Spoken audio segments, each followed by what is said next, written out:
Hello, good afternoon. Welcome back to Blue City Reviews. Thanks once again for giving me a couple minutes of your time. Last night we saw a 7:20 showing of Insidious 6 Out of the Further. Now, Insidious is I think it is my favorite modern horror franchise. I think it's extremely creative.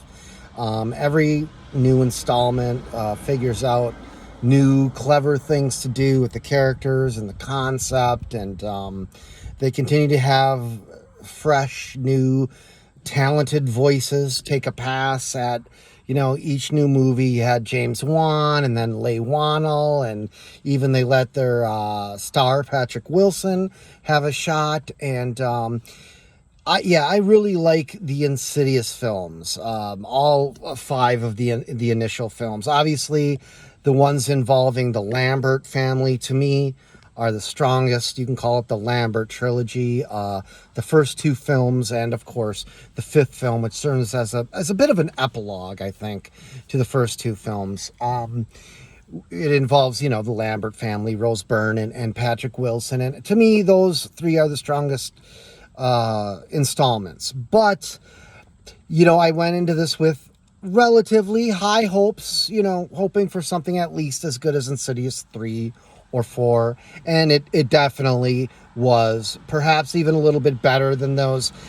This is a new voice. Jacob Chase is the director and writer, I believe, and he's supported by some of the cast and crew from the others, namely the composer, of course.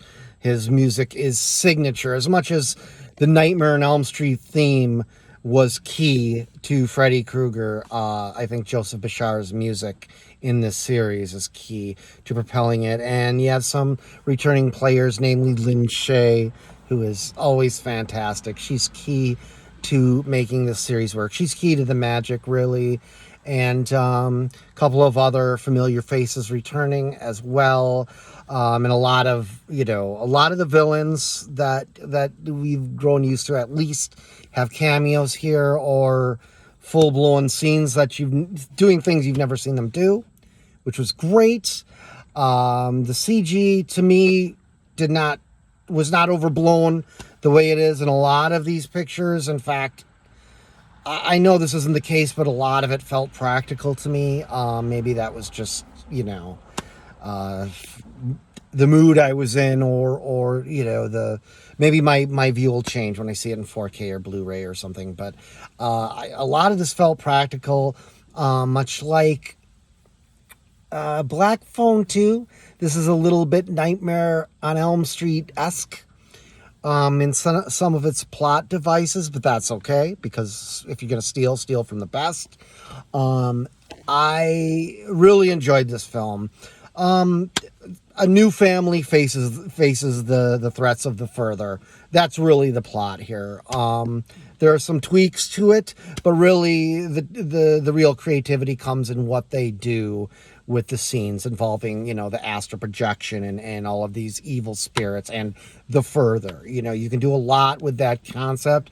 I don't think it's even nearly been explored, as much as they can, but this one does some interesting things with it. Certainly takes a step forward and certainly delivers on all franchise expectations and then some. The lead actress here does a really good job.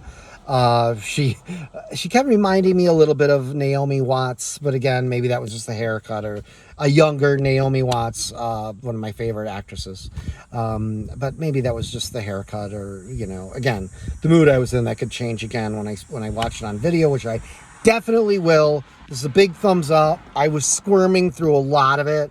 This is maybe just because of my own aversion to dentists. Even though I have great teeth, I have an aversion to dentists, and maybe because of that, the whole dentist thing they take that deep and they bring it full circle here. Stay through the credits. But yeah, I found this disgusting at times, and I mean that as a compliment. So, Insidious 6, Out of the Further. Big thumbs up.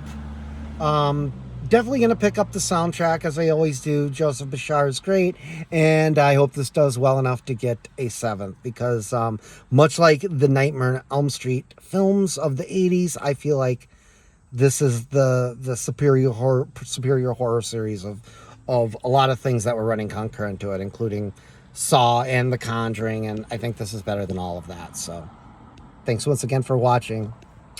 Peace.